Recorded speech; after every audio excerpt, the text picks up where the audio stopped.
ओम नमो श्री आद्या वेद प्रतिपाद्या जय जय स्वसंवेद्या आत्मरूपा.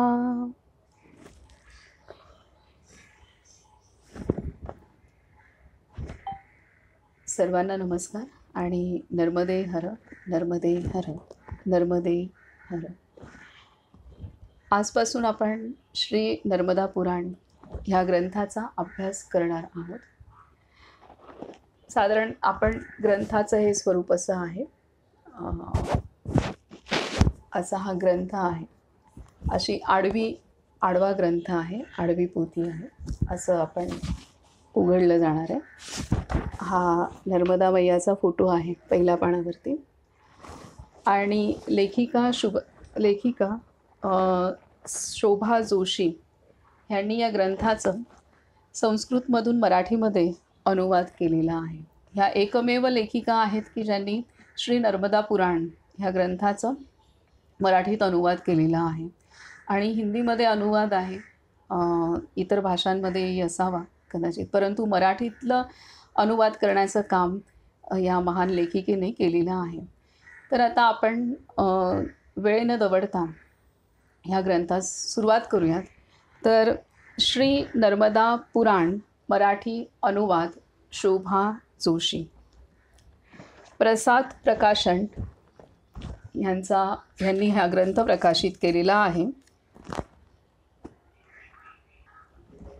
पहिल्या पानावरती नर्मदा मैयाचा खूप सुंदर फोटो आहे आणि पर्वतरांगांमधून मैया वाहत असताना वाहत असलेली मैया आणि तिचं साकार स्वरूपातलं कमळावरती असलेली मैया असा फोटोही आहे.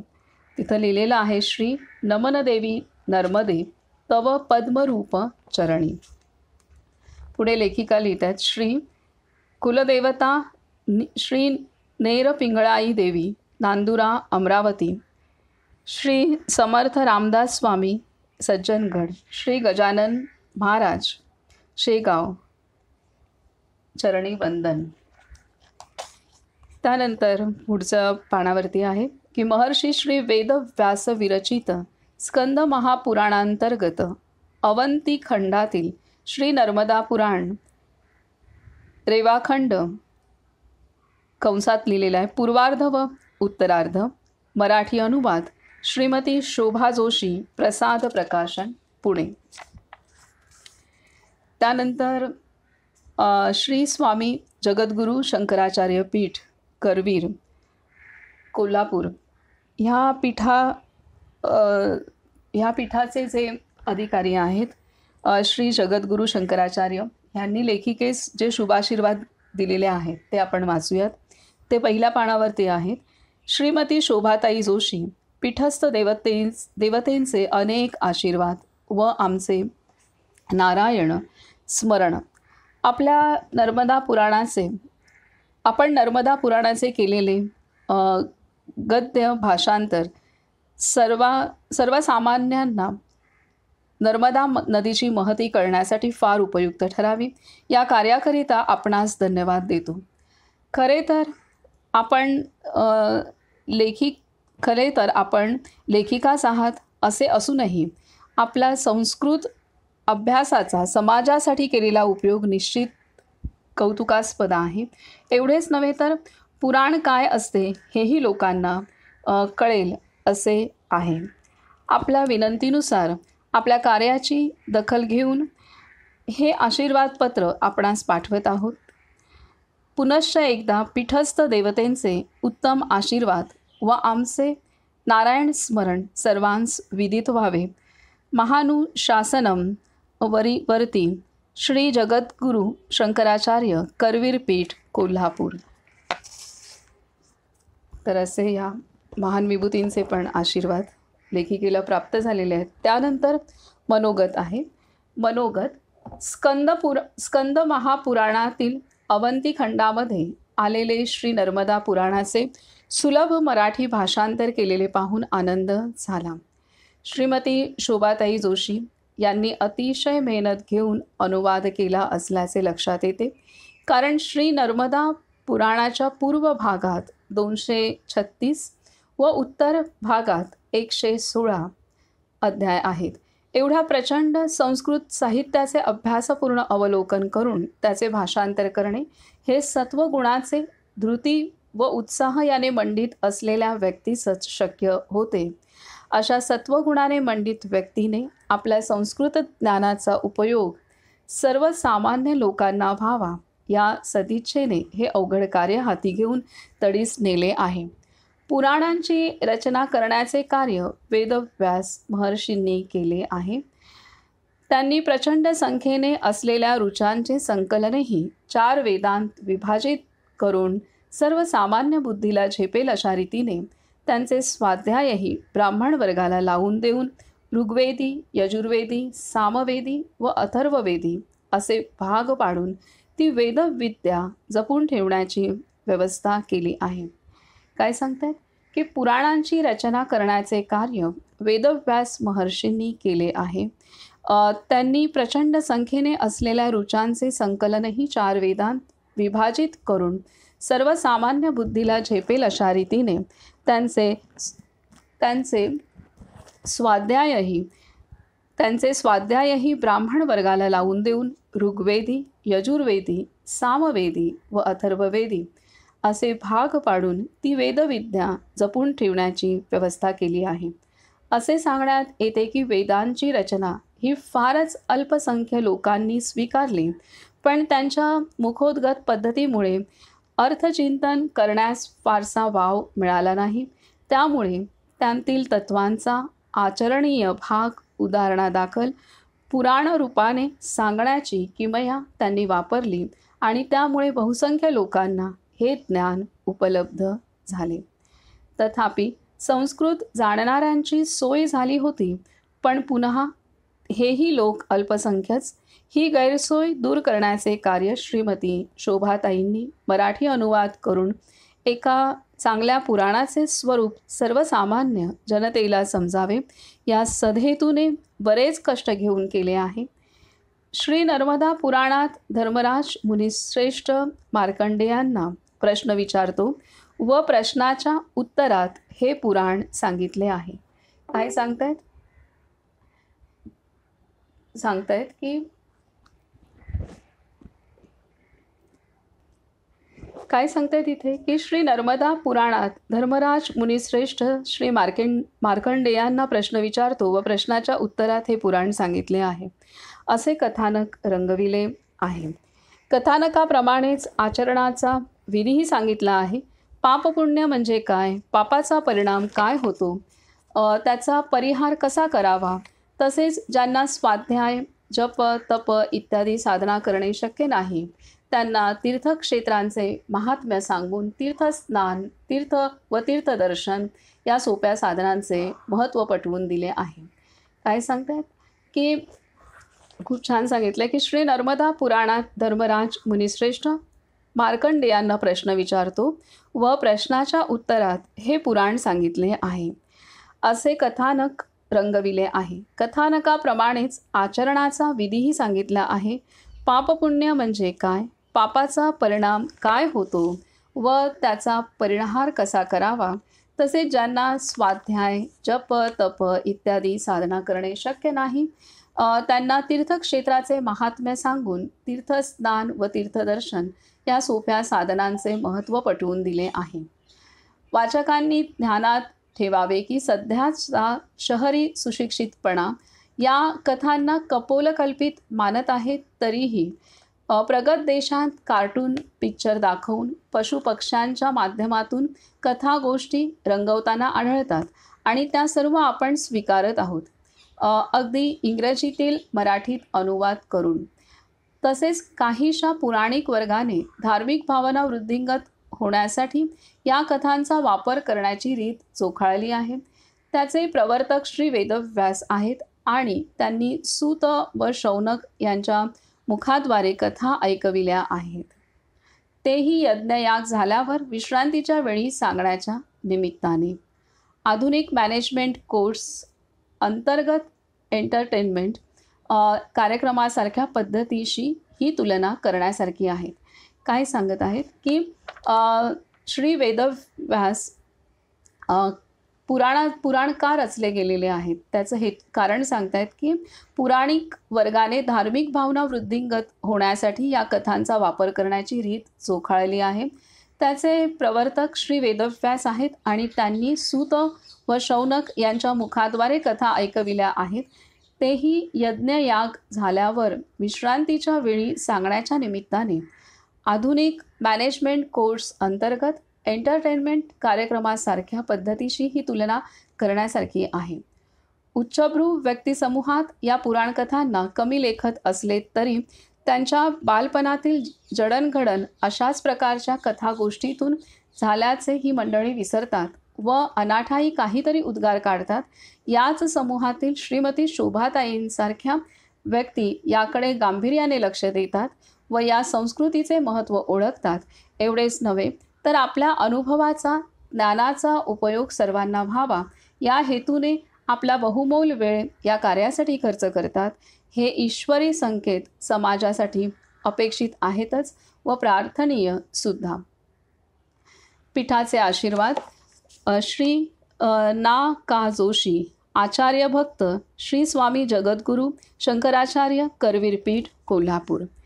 तर ह्यांनी सुद्धा शोभा जोशींसाठी खूप सुंदर मनोगत व्यक्त केलेलं आहे. आणि ह्या मनोगतामध्ये आपणाला त्यांनी सांगितलेलं आहे की कशा रीतीने चारी वेदांची निर्मिती झालेली आहे आणि पुराणांची निर्मिती कशी झालेली आहे. तर महर्षी वेदव्यासांनी जे स्तोत्र होती सर्व जे सूक्त होते त्यांचे 4 भागात विभागणी केली आणि तेच 4 वेद झाले आणि ते एक एक ब्राह्मण वर्गाला त्याचा स्वाध्याय करण्यासाठी दिला म्हणजे मुखोद्गत करण्याचं काम त्यांना दिलेलं आहे. आणि त्यामुळे जसे ऋग्वेद, सामवेद, यजुर्वेद, अथर्ववेद ह्या वेदांच्या नावानुसार त्यांना ऋग्वेदी, यजुर्वेदी, अथर्ववेदी, सामवेदी, ब्राह्मण असं त्यांना त्याचा अभ्यास त्यांनी केला. तो वेद मुखोद्गत करून जतन करण्याचं कार्य त्या ब्राह्मण मंडळींनी वर्गाने केलं. त्यामुळे तसं त्यांना ते आडनाव पण त्या कार्यावरून प्राप्त झालं. तसंच आपण पाहतो की द्विवेदी आहे, त्रिवेदी आहे, कोण चतुर्वेदी आहे. तर ज्यांना एक वेदाचं पूर्ण अध्ययन केलेलं आहे किंवा 2 वेदांचं अध्ययन त्यानुसार द्विवेदी, त्रिवेदी, चतुर्वेदी तर असं पण आता अशी आडनावं पण आपण पाहतो. तर हे त्यांचे पूर्वज त्या काळामध्ये त्या पद्धतीने त्यांनी कार्य केलं होतं त्यानुसार ते प्राप्त झालेलं आहे. तर आता इथं त्यांनी पुढे पण महत्त्वाचं सांगितलेलं आहे की हे जे 4 वेद झालेले आहे निर्माण केले महर्षी वेदव्यासांनी आणि संपूर्ण ज्ञानाचा भांडार असलेले सूत्र ह्या 4 वेदांमध्ये आहेत आणि त्याची व्याप्ती प्रचंड मोठी आहे. त्यामुळे ते वेद पठन करणं आणि त्याचं पठन करून मुखोद्गत करून ते पुढील पिढीला शिकवणं यामध्येच खूप कालावधी त्यामध्येच गेला आणि त्यामुळे त्याचा अर्थ त्या सूत्रांचा नेमका काय आहे ह्याच्याविषयी चिंतन करण्यासाठी तितकासा कालावधी तेवढा प्राप्त नाही झाला. कारण ते मुखोद्गत करण्यामध्ये आणि ते पुढच्या पिढीला शिकवणं त्यामध्येच ते कार्य सुरू झालं होतं गुरु शिष्य परंपरेनुसार. त्याच वेळेला मग तिथं ह्या वेदांचा गंभीरार्थ या वेदांचं गाभा काय आहे तो समजण्यासाठी पुराणांची रचना ही केली गेलेली आहे आणि गोष्टींच्या रूपातून मग पुराणांची रचना झालेली आहे. हे इथे ह्या मनोगतामध्ये सांगितलेलं आहे. आणि इथे त्यांनी खूप सुंदर सांगितलेलं आहे की हे पुराणांमध्ये जे कथानक आले त्यानुसार एक संस्कार गोष्टींच्या रूपातून बिंबवण्याचा प्रयत्न पुराण करत असतात हे आहे. आणि पुराण त्यांनी कसा पुराणांचा अभ्यास गुरु शिष्य परंपरेत सुद्धा केला गेला तर हे इथं सांगितलं की ज्या वेळेला यज्ञयाग हे सर्व झाल्यानंतर जेव्हा काही चर्चासत्र होत होती त्यावेळेला पुराणांचा अभ्यास करणं हे इथे केलेलं आहे असं इथे त्यांनी मनोगतात दिलेलं आहे. तर अशा रीतीने वेदांची रचना कशी झाली, पुराणांची रचना कशी झाली आणि पुराणांचं महत्त्व काय आहे, की आपणाला संस्कार करण्यासाठी कथांच्या रूपातून पुराण मदत करतात, हे इथे दिलेलं आहे. आणि शोभा जोशींनी अशा ह्या श्री नर्मदा पुराण ह्या अत्यंत गहन पुराणाचं मराठीत भाषांतर केलं. त्यासाठी त्यांना त्यांच्या कार्याचा गौरव पण केलेला आहे. तर आता आपण पुढे वाचूयात. अंतरीचे काही. अंतरीचे काही.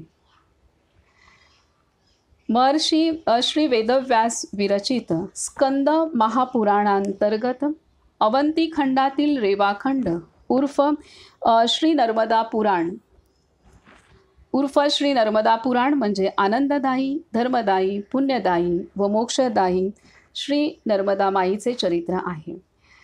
महर्षी श्री वेदव्यास विरचित स्कंद महापुराणांतर्गत अवंती खंडातील रेवाखंड उर्फ श्री नर्मदा पुराण म्हणजे आनंददायी, धर्मदायी, पुण्यदायी व मोक्षदायी श्री नर्मदा माईचे चरित्र आहे. श्री शंकराने सूत स्कंदास अर्थात कार्तिकेयास कथन केलेले हे पुराण श्री मार्कंडेय ऋषींनी राजा युधिष्ठिरास सांगितले. विशेषतः ते आत्मसात करताना सत्यापेक्षा श्रेष्ठ अन्य धर्म नाही, तसेच सर्व प्राणीमात्रांबद्दल करुणा शिरसावद्य आहे. न सत्यात परो धर्मो कारुण्यम सर्व जंतुषु. रेवाखंड उत्तर भाग अध्याय 18. हे मोलाचे तत्व मनपटलावर ठसते. आता इथं हे जे पुराण आहे श्री नर्मदा पुराण, तर ह्या मागची भूमिका हे कसं निर्माण झालं हे सुद्धा सांगितलं आहे. की धर्मराजाने मार्कंडेय ऋषींना जे प्रश्न विचारले आहेत आणि त्या प्रश्नांची उत्तरं जी दिलेली आहेत, तर तो धर्मराज आणि मार्कंडेय ऋषी यांचा संवाद म्हणजे श्री नर्मदा पुराण आहे, हे इथे सांगितलेलं आहे. आणि ह्या पुराणामध्ये आता ते कसं मार्कंडेय ऋषींना सर्व पांडव कसे भेटले आणि तो संवाद कधी झाला हे आता पुढे येणार आहे. तेच आता इथे सांगतायत की महर्षी श्री वेदव्यास विरचित स्कंद महापुराणांतर्गत अवंती खंडातील रेवाखंड उर्फ श्री नर्मदा पुराण म्हणजे आनंददायी, धर्मदायी, पुण्यदायी व मोक्षदायी श्री नर्मदा माईचे चरित्र आहे. श्री शंकराने सूत स्कंदास अर्थात कार्तिकेयास कथन केलेले हे पुराण श्री मार्कंडेय ऋषींनी राजा युधिष्ठिरास सांगितले. विशेषतः ते आत्मसात करताना सत्यापेक्षा श्रेष्ठ अन्य धर्म नाही, तसेच सर्व प्राणीमात्रांबद्दल करुणा शिरसावद्य आहे. न सत्यात परो धर्मो कारुण्यम सर्व जंतुषु. हे मोलाचे तत्व मनपटलावर ठसते. श्री नर्मदा परिक्रमेचा अमृतयोग माझ्या आयुष्यात आला. तो कालावधी माझ्या दृष्टीने अनोखा पुण्यकाळ होता. अंतरीच्या डोहात आनंदी आनंद तरंग उठवणारा ही भक्तिपरायण परिक्रमा करण्यापूर्वी श्री नर्मदा पुराण या पावन ग्रंथाचे श्रद्धेने वाचन करणे श्रेयस्कर ठरते. कारण त्यात श्री नर्मदोत्पत्ती, श्री नर्मदाचा महिमा, तिच्या तटावरील तीर्थक्षेत्रांचे महात्म्य, शिवाय परिक्रमा करताना नियमाचरणासंबंधी माहिती उपलब्ध होते. मराठी निर्मळ भाविकांसाठी त्याचा मराठी अनुवाद सविनय सादर करताना आंतरिक आनंद वाटतो. या पुण्यप्रद परिक्रमेतच साधारणतः 1 महिन्याच्या कालावधीनंतर एका सिद्ध पुरुषाने भाकीत केले की माझ्या करवी शिवोद्भव कृपाळू श्री नर्मदा माई एक परमोत्कृष्ट कार्य करून घेईल व त्यासंबंधी शुभ संकेत मला अमरकंटक पुण्यक्षेत्री मिळाले.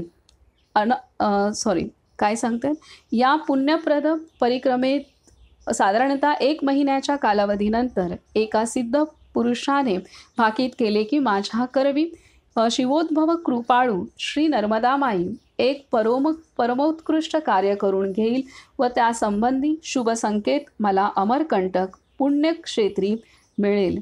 त्याप्रमाणे कनवाळू मातेच्या कृपाप्रसादाने श्री नर्मदा पुराण या शुभंकर ग्रंथाचा मराठी अनुवाद करण्याचा कल्याणकारी संकेत मला अमरकंटकलाच शिवरात्रीला मिळाला.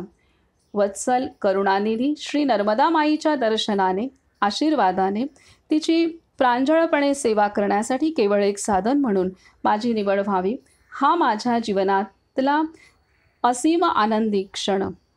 या अनमोल कार्यपूर्तीमुळे माझ्या जीवनाचे कल्पनातीत सार्थक झाल्यासारखे वाटले. विशेष म्हणजे संस्कृत भाषेतील श्रीमद आद्य शंकराचार्य विरचित श्री नर्मदाष्टक स्तोत्राचाही मराठी अनुवाद करण्याची, तसेच श्री नर्मदा मैयाची आरतीही रचण्याची अंतःप्रेरणा श्री नर्मदा माईने दिल्यामुळे मनस्वी आनंद झाला. या आरतीत मैयाची 11 नावे गुंफली आहेत. सुदैवाने पृष्ठासाठी सुद्धा परिक्रमेत असतानाच प्रातःकाळी श्री नर्मदा माईचे किती मंगल रूप छायाचित्रात टिपता आले. पुण्यमय मातेच्या जलस्पर्शाने पावन झालेल्या तटावरील निर्विकार खडक व तटस्थ वृक्षराजी सारे सृष्टी सौंदर्य साक्षी भावाने न्याहाळीत आहेत. प्रातःकाळी सूर्यदेवही श्री नर्मदा जलात स्नान कराव्यास अवतरले आहेत. नावेत बसून नावाडी जणू भवसागर पार करण्याच्या प्रयत्नात आहे. शिवाय किनाऱ्यावर अश्वत्थ म्हणजे पिंपळ वृक्षाचे वास्तव्य आहे. वंदनीय अश्वत्थ गायत्री पुढे देत आहे. मूले तू ब्रह्मरूपाय मध्ये तू मध्य रुक्मिणी अग्रतः शिवरूपाय अश्वत्थाय नमो नमः. ज्याच्या मुळात श्री ब्रह्मरूप, मध्यभागात श्री नारायण व अग्रभागात श्री शिवशंभूचे रूप असते, त्या अश्वत्थास म्हणजेच पिंपळ वृक्षास नमस्कार असो. मुखपृष्ठावरील छायाचित्रात श्री शिवशंकर अनंत हस्ते श्री नर्मदा माईला आशीर्वाद देत आहेत. श्री सद्गुरु चरित्रात अश्वत्थ वृक्षाचे असेच वर्णन आहे. ब्रह्मा सांगे आम्हासी अश्वत्थमुळी आपण वासी मध्ये वास ऋषिकेशी अग्री रुद्र वसे जाणा. श्री सद्गुरु चरित्र अध्याय 29 ओवी क्रमांक 50. माझे वडील कैलासवासी तीर्थरूप वामन महादेव जोशी तसेच आई कैलासवासी विजया वामन जोशी या दोघांनी मला वेळोवेळी प्रोत्साहन देऊन साहित्याची, छायाचित्रणाची नि पदयात्रेची आवड जोपासली. कैलासवासी तीर्थरूप आई वडिलांचे शिवाय कुलदैवत श्री नेरपिंगळाई देवी, गुरु श्री गजानन महाराज नि श्री समर्थ रामदास स्वामी यांचे उदंड आशीर्वाद पाठीशी असल्यामुळे मी हा स्मरणीय 8वा ग्रंथ वाचकांना देऊ शकले. हे स्वर्गसोपान श्री नर्मदा पुराण भाविकांना आनंददायी सौख्यदायी ठरो. हे स्वर्गसोपान श्री नर्मदा पुराण भाविकांना आनंददायी सौख्यदायी ठरो अशीच परमेश्वर चरणी श्री नर्मदा माईच्या चरणी मनोभावे प्रार्थना. नर्मदे हर, नर्मदे धर्मदे हर हर, नर्मदे धर्मदे शर्मदे हर हर हर. शोभा वामन जोशी. तर असं हे अंतरीचे काही शब्द या शीर्षकाखाली शोभाताईंनी लेखिकेने आपलं पूर्ण मनोगत दिलेलं आहे. आणि हे जे कार्य करण्याची प्रेरणा कशी त्यांना प्राप्त झाली आणि त्याचं पूर्वसंकेत त्यांनी नर्मदा परिक्रमा जेव्हा सुरू केली त्यावेळेला 1 महिन्याचा कालावधी झाल्यानंतरच एका सत्पुरुषांनी त्यांना सांगितलं होतं की तुम्हाला अमरकंटक इथं नर्मदा माई काही संकेत देईल आणि तुमचं कार्य तुमच्या हातून माईचं खूप मोठं कार्य, सेवा कार्य होण्याचे संकेत तुम्हाला अमरकंटक इथे मिळतील.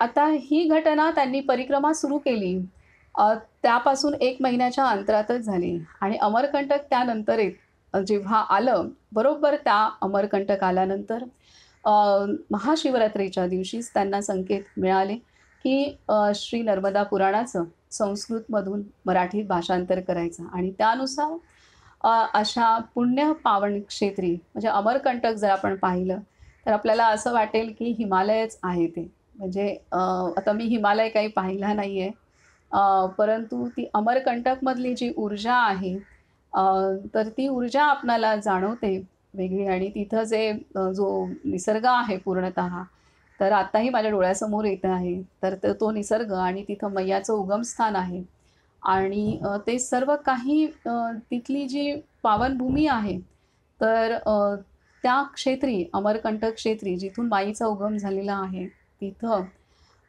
तिथे महाशिवरात्रीच्या दिवशी लेखिका शोभाताई यांना संकेत मिळाले, की श्री नर्मदा पुराणाचं संस्कृतमधून मराठीत भाषांतर करायचं आणि त्यांनी हे कार्य पूर्ण केलं आणि तिथं संकेत मिळाल्यानंतर, तिथं संकल्प झाल्यानंतर आणि प्रत्यक्ष भगवंताने, सद्गुरू शक्तीने तो संकल्प दिल्यानंतर तो पूर्ण होणारच होणार ही काळ्या दगडावरची रेघ आहे आणि त्यानुसार पण त्या एवढ्या मोठ्या कार्यासाठी अशा असं पात्र होणं ह्यामध्येच आपल्याला लक्षात येईल, की शोभाताई जोशी ह्यांचा सत्वगुण किंवा ह्यांची तळमळ आणि ह्यांचा जीव किती महान आहे.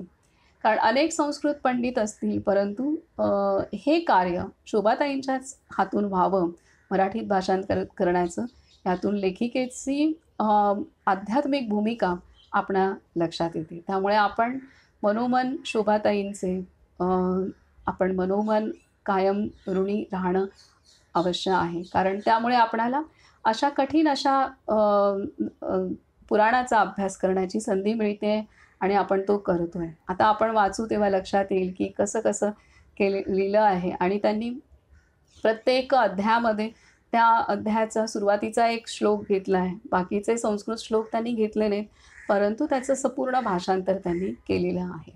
तर अशा रीतीने हे मनोगत आहे आणि पुढे आता आपण सुरुवात करूयात, की पुढे सांगतात प्रकाशिकेचे मनोगत. आता प्रकाशिकेचे मनोगत आहे. प्रकाशिकेचे मनोगत धार्मिक आणि आध्यात्मिक क्षेत्रात कार्यरत असलेले एक अग्रगण्य प्रकाशन म्हणजे प्रसाद प्रकाशन. धार्मिक आणि आध्यात्मिक क्षेत्रात कार्यरत असलेले एक अग्रगण्य प्रकाशन म्हणजे प्रसाद प्रकाशन. असा प्रसादचा लौकिक त्याच्या स्थापनेपासून वृद्धिंगतच होत गेला आहे. विविध वैशिष्ट्यपूर्ण विषयांवरील अभ्यासपूर्ण पुस्तके त्याला कारण ठरली आहेत. म्हणूनच श्री नर्मदा पुराण मराठी अनुवाद हे नवीन पुष्प आपणा वाचकांना सादर करताना आम्हाला अतिशय आनंद होतो आहे. प्रत्येक कल्पात नद्यास काय समुद्राचाही क्षय होतो, परंतु सप्तकल्प क्षय झाल्यावरही जी नमृता या स्थितीत राहिली ती महेश्वर कृपा प्राप्त माहेश्वरी नर्मदा हा शब्द ऐकला की निखळ शांत स्वच्छ प्रवाह, काठावरचे निबिड अरण्य, त्यातील पशुपक्षी वैविध्य आणि या सर्वांनी परिणामतः मोहक झालेला निसर्ग याबरोबरच नर्मदा परिक्रमा हा शब्द देखील खात्रीने समोर येतो. नर्मदा परिक्रमा हा विषय अनेक वर्ष कुतूहलाचा राहिला आहे. नर्मदा परिक्रमा अनेकांनी केली असून त्या परिक्रमेतील अनुभवांवर आधारित अनेक पुस्तकेही आता उपलब्ध आहेत. मात्र नर्मदा पुराण या मांदियाळीतला एक मैलाचा दगड आहे. साक्षात श्री शिवशंकरांकडून वायुदेवाला व त्यांच्याकडून मार्कंडेयाला या पुराणाचे ज्ञान झाले. काय सांगतायत की साक्षात श्री शिवशंकरांकडून वायुदेवाला व त्यांच्याकडून मार्कंडेयाला या पुराणाचे ज्ञान झाले व त्यानेच मग हे नर्मदा पुराण युधिष्ठिराला सांगितले असा उल्लेख नर्मदा पुराणात आहे. आता इथं सर्व वेदांची जी रचना आहे, चारही वेदांची रचना ही श्री वेदव्यासांनी केली. म्हणजे जे सूत्र होते सर्व संस्कृतमधले सूत्र ते 4 भागामध्ये विभागून त्यांनी 4 वेद निर्माण केले आणि त्याचबरोबर त्यांनी पुराणांची रचना केली आणि पुराणांमध्ये जो वेदांचा अर्थ आहे किंवा वेदांनी सांगितलेलं सर्व ज्ञान त्या कथारूपामध्ये पुराणांमध्ये त्यांनी आणलेलं आहे. आणि इथे त्यांनी दिलेलं आहे की त्यांचे जे 2 शिष्य आहेत की शौनक आणि सूत यांच्यामार्फत त्यांनी ह्या पुराणांचं कार्य केलेलं आहे. हे पण त्यांनी दिलेलं आहे. तर इथं वेदव्यासांनी पुराणांची रचना केली आणि इथे त्यांनी दिलं आहे की श्री शिवशंकरांकडून वायुदेवाला व त्यांच्याकडून मार्कंडेयाला या पुराणाचे ज्ञान झाले व त्यानेच मग हे नर्मदा पुराण युधिष्ठिराला सांगितले आहे, असा उल्लेख या नर्मदा पुराणात आहे. नर्मदेची विविध नावे, त्यांच्या कथा, नर्मदेची उत्पत्ती, नर्मदा स्नानाचे फल, कल्पांती नर्मदेची स्थिती, नर्मदा महात्म्य, नर्मदा स्तोत्र, नर्मदा परिक्रमा करतानाचे नियमाचरण अशा विषयासोबतच विविध कल्पांतील जगतसंहाराची वर्णने, नर्मदेकाठची विविध तीर्थे व त्यांची महात्मे, तसेच नर्मदेच्या उपनद्यांच्या उत्पत्तीची वर्णने व महात्मे हे विषय देखील या नर्मदा पुराणाच्या पोथीत अंतर्भूत आहेत. काय सांगतात की साक्षात श्री शिवशंकरांकडून वायुदेवाला, शिवशंकरांकडून वायुदेवाला, वायुदेवाकडून श्री मार्कंडेयाला या पुराणाचे ज्ञान झाले आणि मग मार्कंडेय ऋषींकडून युधिष्ठिराला हे ज्ञान झालेलं आहे. आणि ह्या सर्वाचं जे ज्ञान मुखाने सांगितलेलं आहे त्याचं रचना ही मग वेदव्यासांनी श्री नर्मदा पुराण ह्यानुसार केलेली असावी, असं इथे साधारणतः हे वाचल्यानंतर लक्षात येतं आहे. तर आता ह्या नर्मदा पुराणात नर्मदेची विविध नावे, त्यांच्या कथा, नर्मदेची उत्पत्ती, नर्मदा स्नानाचे फल, कल्पांती नर्मदेची स्थिती, नर्मदा महात्म्य, नर्मदा स्तोत्र, नर्मदा परिक्रमा करतानाचे नियमाचरण अशा विषयांसोबतच विविध कल्पांतील जगतसंहाराची वर्णने, नर्मदेकाठची विविध तीर्थे व त्यांची महात्मे, तसेच नर्मदेच्या उपनद्यांच्या उत्पत्तीची वर्णने व महात्मे हे विषय देखील या नर्मदा पुराणाच्या पोथीत अंतर्भूत आहेत. हे नर्मदा पुराण मुळात संस्कृत असून त्याची विविध लेखकांनी लिहिलेली हिंदी भाषांतरेही उपलब्ध आहेत. मराठीत या पुराणाचे एकही भाषांतर उपलब्ध नाही. पुस्तकाच्या लेखिका श्रीमती शोभा वामन जोशी यांनी अत्यंत परिश्रमपूर्वक सदर मराठी पुस्तक तयार केले आहे. ईश्वरी संकेताच्या पवित्र आणि दृढमूल पायावर उभ्या राहिलेल्या भाषांतराच्या या कार्यप्रसंगी लेखिकेने भाषांतराबरोबरच अक्षर जुळणी आणि मुद्रित शोधनाच्या कार्यभित्ती कोणाच्याही सहकार्याशिवाय स्वतंत्रपणे रचल्या आहेत. अविश्रांत परिश्रमांनी आकारभूत अशा या पुस्तकामध्ये फक्त प्रत्येक अध्यायाच्या सुरुवातीला संस्कृत श्लोक लिहिलेला आहे. नंतर मात्र संपूर्ण अध्यायाचे सुरस, सुगम्य व ओघवत्या शैलीतील मराठी भाषांतर लिहिलेले आहे. हे भाषांतर वाचत असताना लेखिकेच्या संस्कृत आणि मराठी भाषेवरील प्रभुत्वाचा आपल्याला अनुभव येईल. भाषांतर सुगम्य करतानाच लेखिकेने ते सहज भाषेत व पुराणांच्या भाषिक वैविध्याचा बाज राखून केले आहे. त्यांच्या या कल्पकतेला दाद द्यावी तेवढी थोडीच. म्हणूनच नर्मदा पुराणाच्या या पुस्तकाचे प्रकाशन ही आमच्यासाठी देखील अतिशय अभिमानाची गोष्ट आहे. 3 कथासंग्रह, 2 काव्यसंग्रह, 1 कलाधिष्ठित पुस्तक व 1 महिला सबलीकरणावर आधारित पुस्तक अशा विविध साहित्य प्रकारांमध्ये मुक्त आणि सहज संचार करणाऱ्या त्यांच्या लेखणीने या 7 पुस्तकांच्या इंद्रधनुवर श्री नर्मदा पुराण मराठी अनुवाद या 8व्या पुस्तकाच्या रूपाने सोनेरी शलाकाच कोरली आहे. आपणा वाचकांच्या उदंड प्रतिसादाने नर्मदा उपासनेला पूरक व पायाभूत असे हे ग्रंथपुष्प प्रसादच्या लौकिकात देखील मानाचा मेरुमणी बनून राहावे हीच नर्मदे चरणी प्रार्थना. नर्मदे हर. सविनय सौ उमा बोडस. तर अशा रीतीने इथे ज्या प्रकाशकांनी प्रकाशन केलेलं आहे त्यांनी सुद्धा आपलं मनोगत व्यक्त केलेलं आहे. तर इथं श्री शंकराकडून वायुदेवाकडून श्री मार्कंडेय ऋषींना आणि मार्कंडेय ऋषींनी युधिष्ठिरास पूर्ण नर्मदेविषयीचं संपूर्ण संवाद केलेला आहे. आणि तो संवाद म्हणजेच श्री नर्मदा पुराण, त्याला रेवाखंड असं सुद्धा म्हणतात. आणि स्कंद महापुराणांतर्गत स्कंद महापुराण आहे, त्यामधल्या अवंतिका खंडातील हा रेवाखंड हा एक भाग आहे, असं हे आहे. तर हे सर्वच मी पण पुराण हे पहिल्यांदाच माझ्या आयुष्यात वाचत आहे. आपल्याला बऱ्याच गोष्टी, काही गोष्टी लक्षात येणार नाहीत आणि परंतु हा आपला अ, नर्मदा मैयाचा इतिहास आहे. हा आपल्या भारताचा इतिहास आहे आणि हा आपल्या सर्वच नद्यांचा पण इतिहास आहे. तर अ, अ, पाणी, जल म्हणजे जीवन आहे आणि तर ते आपल्याला जे जल म्हणजे जीवन आहे, तर ते केवळ पाणी किंवा नदी, ही नदी जाणवते. पंचमहाभूतातली ते एक तत्त्व जाणवतं. परंतु ते तत्त्व किती दैवी आहे, ते स्थूल नाही, तर ते किती सूक्ष्म आहे, याची प्रत्यक्ष अनुभूती आपणाला नर्मदा परिक्रमेत येते. प्रत्येक साधकाला येते.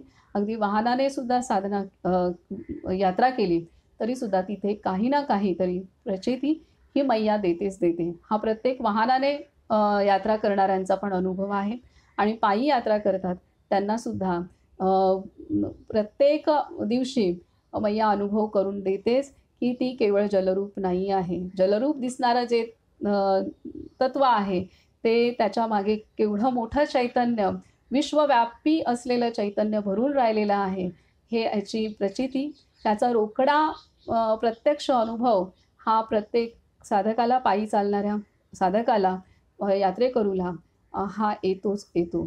तर असे असंख्य अनुभव प्रत्येक पायी चालणाऱ्या यात्रेकरूकडे असतात, जमा होतात. मग तो अगदी साधारण जरी असेल यात्रेकरू, तरीसुद्धा जमा होतात किंवा खूप अभ्यासू असेल, खूप योगी असेल, तरीही जमा होतातच होतात. असं नाही आहे, की मैया सगळ्यांना भरभरून देतेच देते आणि सगळ्यांना तिची महती जाणवते. त्यामुळे पूर्णतः प्रॅक्टिकल स्पिरिच्युअलिटी आपण म्हणू शकतो, की प्रत्यक्ष आध्यात्मिक अनुभूती घेण्याची संधी नर्मदा परिक्रमेमध्ये प्राप्त होते. नर्मदा यात्रेमध्ये आपणाला प्राप्त होते आणि ह्यासाठीच नर्मदा पुराणाचा जर आपण अभ्यास केला, तर आपणाला प्रत्येक तीर्थाचं, तिथल्या प्रत्येक तीर्थाचं महत्त्व कळेल, मैयाचं महत्त्व कळेल आणि अ, त्या तीर्थाच्या तटी काय इतिहास घडला तो कळेल आणि त्या इतिहासामध्ये जे समाविष्ट असलेले ऋषीमुनी आहेत किंवा देवता आहेत, साधुसंत आहेत, त्यांचं महात्म्य आपल्याला कळेल किंवा पशुपक्षी आहेत, त्यांचं महात्म्य आपल्याला कळेल. एवढा सगळा आवाका आपणाला, संपूर्ण विश्व आपणाला अनुभवता येईल ह्या पुराणाच्या माध्यमातनं. कारण नर्मदेच्या दोन्ही उत्तर तट आणि दक्षिण तट दोन्ही तटांवरती अ, जी तीर्थ आहेत, त्या प्रत्येक तीर्थाचं महात्म्य आहे आणि ते सर्व आपल्याला शिकायला इथं मिळणार आहे आणि त्या महात्म्यात अगदी गरुडापासून ते मानवापर्यंत, देवतांपर्यंत, ऋषीमुनींपर्यंत, पितरांपर्यंत सर्वांनी त्या तटातून तटाच्या ठिकाणी साधना करून किंवा तटाचा सहवास घेऊन, मैयाचा सहवास घेऊन स्वतःचा उद्धार कसा केलेला आहे, जीवनमुक्त कसे झालेले आहेत, हे आपणाला ह्या पुराणात शिकायला मिळेल आणि त्यातून आपणाला सुद्धा अ, मैया आपल्या पदरीसुद्धा आपल्या उन्नतीसाठीचे सर्व काही शक्ती आपल्याला निश्चितच प्रदान करेल. आता आपण सुरुवात करूयात.